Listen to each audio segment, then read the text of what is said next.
আমি মনে করি এই প্রজন্মের রাজনীতির একজন কর্মী হিসাবে রাজনীতিবিদরা যদি সোজা হয়ে যান, বাংলাদেশ 90% সোজা হয়ে যাবে। সেই জন্য আপনারা আসল লোকদেরকে আজকে ধরতে পেরেছেন, এই জন্য ধন্যবাদ জানাচ্ছি। আমাদের দুর্নীতি এবং দুঃশাসন এর মূল ব্যক্তিরাই কিন্তু যারা এই বড় চেয়ারগুলোতে বসে আছে, কেউ আসে হচ্ছে রাজনীতিবিদ হিসাবে, আর কেউ আসেন হচ্ছে স্থায়ী লিডারশিপ, অর্থাৎ যেটাকে আমরা ব্যুরোক্রেসি বলি অথবা আমলাতান্ত্রিক জায়গা বলি, আমলা বলি, তাদের মাধ্যমে। আমাদের লিডাররা বলেছেন যে রাজনীতি থেকেই যারা এই পরিবেশকে বিনষ্ট করবার জন্য ভূমিকা রাখেন তাদেরকে রাজনীতিতে অযোগ্য ঘোষণা করা উচিত। আমি এর সাথে একমত হয়ে আমি বলবো যে বাংলাদেশে একজন খুনির বিরুদ্ধে যেরকম খুনের মামলা হয়, ফৌজদারি মামলা হয়, যারা এই পরিবেশকে বিনষ্ট করে তাদের বিরুদ্ধে সেই মামলাটি হয়ে শাস্তি হওয়া প্রয়োজন। কারণ তারা যিনি গুলি করেন তিনি একজনকে হয়তো হত্যা করেন, যিনি পরিবেশকে বিনষ্ট করেন তিনি গোটা জাতিকে নষ্ট করে দেন। সুতরাং আমরা বিশ্বাস করি আমাদের এই তরুণ প্রজন্ম 36-এ পেরেছে, আগামী দিনেও পারবে ইনশাআল্লাহ। আমরা তরুণরা শুধু আমাদের ভবিষ্যৎ নয়, তারা বর্তমানের শক্তি এবং তারা চাইলে আজই পরিবর্তনের সূচনা করতে পারে। আর সেই পরিবর্তনের সাথে রাজনীতিবিদদের একমত হতেই হবে, আমরা বিশ্বাস করি। কারণ আমাদের তরুণদেরকে নিয়ে তো আমাদের রাজনীতি। তৈনবী বলেছিলেন, আমি যদি কোনো বৃদ্ধকে দেখি তখন আমি এড়িয়ে যাই, এই জন্য সেই যেন আমার কাছে কি বলে না বিপদে ফেলে, কিন্তু আমি যদি কোনো তরুণকে দেখি তাহলে আমি কাছে টেনে নিয়ে বলে যাই যে এই পৃথিবীর জন্য আমার যা করার প্রয়োজন ছিল আমি করতে পারি নাই, আগামী দিনে তুমি সে কাজটি করবে। আমরা আজকে এই আয়োজনের মাধ্যমে আমি মনে করি সেটিরই সূচনা হয়েছে। Youth is the hope of future. সেই নতুন প্রজন্মেই আমাদের নিজেদের দায়িত্ব বুঝে এবং তারা আমাদের জাতির জন্য আশীর্বাদ। আমি আমাদের রাজনীতিবিদ, আমাদের শিক্ষাবিদ, আমাদের প্রজন্মের সবার প্রতি হাম্বল রিকোয়েস্ট থাকবে, তরুণ প্রজন্মকে কেউ আঘাত করবেন না। তারা আঘাতপ্রাপ্ত হলে বাংলাদেশ আঘাতপ্রাপ্ত হবে। সুতরাং তাদেরকে ধরে আমাদেরকে এগিয়ে যেতে হবে। আমি এটি কিন্তু রাজনীতি থেকে শিখিনি, আমি এটি আমার ছোট সন্তান থেকে শিখেছি। আমার সন্তানটি যে সবচেয়ে বয়সে ছোট, সে সবচেয়ে ভালো বুঝে এখন। সুতরাং আমি মনে করি আমাদের প্রজন্ম খুব ভালো বুঝে, আমাদেরকে তাদেরকে অ্যাকোমোডেট করতে হবে। সেজন্যই পরিবর্তন যদি আমাদের করতে হয় তাহলে আমাদের আজ থেকে সেটি শুরু করতে হবে, না কি বলেন আপনারা? আমরা সেটি চাই। আমি গতকালকেই আমার এক খুব পরিচিত জনের সাথে দেখা হয়েছিল। তো উনি বললেন যে আমি চায়না গিয়েছিলাম, কিন্তু একটা রাস্তায় আমার হোটেল থেকে বের হয়ে আমরা দুইজন কথা বলতে বলতে, যেহেতু আমরা বাংলাদেশি, কথা বলতে বলতে গল্প করে রাস্তায় হাঁটছি। একটু পরে দেখে আমাদের পেছনে অনেকগুলো গাড়ি দাঁড়িয়ে গেছে। আমরা ভাবলাম যে কি অসুবিধাটা কি, আমরা কি কাউকে ডিস্টার্ব করলাম? নেমে বললাম যে সমস্যাটা কি। বলছেন আপনারা এখান দিয়ে হাঁটছেন তো, সুতরাং আমরা ভাবলাম যে আপনারা চাইনিজ না, নিঃসন্দেহে আপনারা গেস্ট, আর গেস্ট দিয়ে হর্ন দিয়ে আমরা কোনো গেস্টকে রাস্তা থেকে সরাই না, এটি অপমান। সুতরাং এটি কিন্তু এখানে আজকে যারা আছেন তারা একটা ওয়াদা করে যান, আমরা আপাতত হুন্ডা এখন চালাই না, আপনারা কেউ জোরে হর্ন বাজাবেন না, রাজি আছেন কি? ঠিক আছে, তাইলে একটা সিদ্ধান্ত তো আজকে হয়ে গেল, নাকি বলেন? আর বাকিটা আমাদের উপরে ইনশাল্লাহ থাকলো। আমরা আজকের ম্যানিফেস্টো টক নিয়ে কথা হচ্ছিল, আসলে বিগত 15 বছর কিসের ম্যানিফেস্টো? আমরা তো ভোটে দিতে পারিনি। এই জন্যই 65% ভোট নাকি কবর থেকে এসে লোকেরা দিয়েছিল।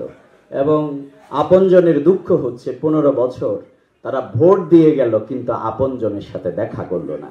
এটাই হচ্ছে আফসোসের বাংলাদেশ, এটাই হচ্ছে আমাদের সমস্যার বাংলাদেশ। সুতরাং আমি কথা খুব সময় কম, আমি বলবো যে বিলং টু দ্য আর্থ, আমাদের সেই জায়গাটিকে আমরা ধরতে চাই। এবং আমরা ধরতে চাই we won't have society, we don't the environment, destroy environment, আমরা সেটা করতে চাই না। গোটা পৃথিবীতে আল্লাহ তাআলা আমাদেরকে সৃষ্টি করেছেন, ইন্নী জাইলুন ফিল আরদি খলিফা, এখানে আমরা প্রতিনিধি।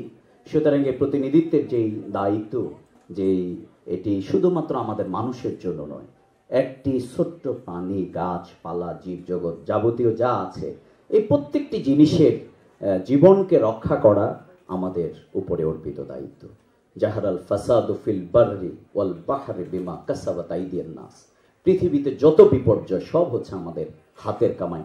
আমরা সেই হাতের কামাইটাকে এবার যদি আমরা নগরায়ন, আমাদের বনকে উজাড় করা, আমাদের বায়ু দূষণ এবং শিল্পায়নের যেই অপব্যবহার, এগুলোকে বন্ধ করবার জন্য যদি আমরা আজকে শপথ নিতে পারি, তাহলে আগামী দিনের ম্যানিফেস্টোর মাধ্যমে এটি বন্ধ করতে হবে না, আজকেই কিন্তু তার বংশ সেটিকে বন্ধ করার কার্যকর উদ্যোগ নেওয়া সম্ভব বলে আমি বিশ্বাস করি। সুতরাং আমরা সেই জায়গাটিকে বিনির্মাণ করতে চাই, এবং আমরা শুধু তাই মনে করি না, বরং এই পৃথিবীটাকে বাসযোগ্য করবার জন্যে আমাদের বিরাট একটি জিম্মাদারি আমাদেরকে রয়েছে। সুতরাং climate change is not a destroy the problem, it's a happening নাও। আমরা সেটিকে ধরে আমরা এগিয়ে যেতে চাই। আমাদের এনভায়রনমেন্ট, আমাদের যেই ন্যাচারাল যে ডিজাস্টারগুলো এখানে হচ্ছে, সেগুলোকে আমাদেরকে ঠিক রাখতে হবে। আমরা বিশ্বাস করি যে আমাদের প্রকৃতিকে ভালোবাসতে হবে এবং আমাদের পরিবেশকে, আমাদের নিজেদেরকে রক্ষা করার উদ্যোগ আমাদেরকে নিতে হবে। আল্লাহ রাসূল সাল্লাল্লাহু আলাইহি সাল্লাম বলেছেন, যদি কিয়ামত এসে যায়, শুনো, তোমার হাতে যদি একটি গাছ থাকে তাহলে সেটি লাগিয়ে দাও। আমরা সেই দায়িত্বটি পালন করতে চাই। আমরা কারণে অকারণে আমরা এই গাছকে নিধন করব না। কিন্তু এখানে একটা দুর্ভাগ্যজনক শব্দ শুনলাম, সেটি হচ্ছে যে বিগত সরকারের যা হয়েছে এখন নাকি আরো ভয়ঙ্কর। রেজওয়ান আপাকে পাইলে একটু ভালো হইতো, তো উনি তো পরিবেশ নিয়ে কাজ করেন, এখন এই বিপর্যয় হবে কেন? এখন তো কোনো পলিটিক্যাল প্রেশার নাই, নাকি বলেন? সুতরাং আমরা মনে করি খুবই নির্বিঘ্নেই এখন সেই কাজগুলো হওয়া উচিত, এবং সেই কাজের সাথে আমরা সকলে মিলে এগিয়ে যেতে চাই। বিগত দিনের যে 15 বছরের দুর্নীতির একটি খতিয়ান আমি টিআইবি রিপোর্টে দেখেছি, সেটি হচ্ছে 11 থেকে 18 পর্যন্ত 60টি প্রকল্পে 64 কোটি 16 লাখ টাকার অর্ধেকের বেশি আত্মসাৎ হয়েছে। এবং এখানে 19 থেকে এই পর্যন্ত তারা একটা রিপোর্ট দিয়েছে, সেখানেও 12,699 কোটি টাকা তহবিল থেকে সেটি তছরূপ হয়েছে। আমরা আজকে আর শুধুমাত্র যারা কলমের খোঁচায় শিক্ষিত হয়ে আমাদের সচিবালয়ে বসে বসে রাষ্ট্রটিকে ধ্বংস করছে, আমরা তাদের বিরুদ্ধে শুধুমাত্র রিপোর্ট প্রকাশ করতে চাই না, আমরা সেই জায়গাটিকে ঘেরাও করে প্রয়োজনকে তাদেরকে বিতাড়িত করতে চাই। সুপ্রিয় বন্ধুরা, আসুন আমরা বনায়ন প্রকল্পকে, আমাদের বনায়ন প্রকল্পকে, দুর্নীতিকে আমরা বন্ধ করি। আমি সর্বশেষ সময় শেষ, আমি বলতে চাই আমাদের দুর্নীতিকে রোধ করতে হবে, জবাবদিহিতাকে নিশ্চিত করতে হবে, এবং নাগরিক সচেতনতা আমরা নিশ্চিত করতে চাই। যারা ইটের ভাটা তৈরি করেন, যারা রাস্তাঘাট বন্ধ করে দিয়ে সব নির্মাণ করেন, তাদের প্রত্যেকের সাথেই কিন্তু রাজনীতিবিদের সম্পর্ক আছে। সুতরাং সেটিকে আমাদেরকে কমিটমেন্টের জায়গায় আসুন আমরা নিয়ে আসতে চাই। আমরা এই প্রকৃতিকে বাঁচানোর মাধ্যমে আগামীর প্রজন্মকে আমরা বাঁচিয়ে রাখতে চাই। আল্লাহ তাআলার কাছে সে তৌফিক কামনা করে আগামী দিনে বাংলাদেশ জামাত ইসলামী, আমরা বিগত ম্যানিফেস্টোতেও আমাদের সুনির্দিষ্ট বক্তব্য ছিল, যেহেতু দুনিয়া অনেক এগিয়ে গেছে, সুতরাং আমরা কথা দিচ্ছি ইনশাআল্লাহ বাংলাদেশ জামাত ইসলামী আগামী দিনে দেশের জনগণের সমর্থন নিয়ে যদি আমরা সেই জায়গায় পৌঁছতে পারি, এবং আমাদের নির্বাচনের আগে সেই জলবায়ু এবং পরিবেশ নিয়ে আমাদের কমিটমেন্টগুলো আমরা জাতির সামনে তুলে ধরব। সবাইকে আজকের এই আয়োজন করবার জন্য আবারও ধন্যবাদ জানিয়ে আমার কথা শেষ করছি। আসসালামু আলাইকুম। যিনি দীর্ঘদিন এই দেশের তারুণ্য নিয়ে কাজ করছেন, তরুণরা কি চায় তা নিয়ে গবেষণা করছেন, আমাদের সামনে আসছেন বিএনপির ভারপ্রাপ্ত চেয়ারম্যান তারেক রহমানের উপদেষ্টা মাহাদি আমিন। ওয়েলকাম মাহাদি আমিন। আসলে আমাদেরকে সেই প্রেরণা যোগায় যে আমরা যেমন জুলাই গণ অভ্যুত্থানে দেখেছি, গত 16 বছরে দেখেছি, বাংলাদেশের ইতিহাসের প্রতিটি পর্যায়ে দেখেছি, এই বাংলাদেশকে যদি সামনের দিকে এগিয়ে নিয়ে যেতে হয়, তবে জবাবদিহিমূলক সরকার থাকলে যে দলের রাষ্ট্র পরিচালনার দায়িত্বে থাকুক না কেন, তাদেরকে তারুণ্যের আকাঙ্ক্ষাকে, তারুণ্যের প্রত্যাশাকে, তারুণ্যের প্রতি অঙ্গীকারকে ধারণ করে এগিয়ে যেতে হবে। আমি আমার দল বিএনপির পক্ষ থেকে বলছি, আমরা সামনে গিয়ে বাংলাদেশ গড়ে তুলতে চাই, সেখানে এই তারুণ্যের আকাঙ্ক্ষাকে সবচেয়ে বেশি প্রায়োরিটি আমরা দিব ইনশাল্লাহ। আজকে আমাদের সামনে এখানে যারা কথা বলেছেন, আমি শরীর জামিল ভাইয়ের অনেক কথা শুনেছি, অনেক প্রশংসা শুনেছি বিভিন্ন জায়গা থেকে। আজকে প্রথমবার মতো ওনার সাথে সামনাসামনি দেখা হয়েছে, ওনার কথা শুনেছি, আমি সৌভাগ্যবান। নুরুল ভাই আপনারা জানেন তারুণ্যের একজন আইকন। 2018 সালে কোটা বিরোধী আন্দোলন যখন ওনার নেতৃত্বে শুরু হয়েছিল, কি অসীম সাহসের মাধ্যমে উনি তরুণদেরকে একত্রিত করেছেন, নেতৃত্ব দিয়েছেন।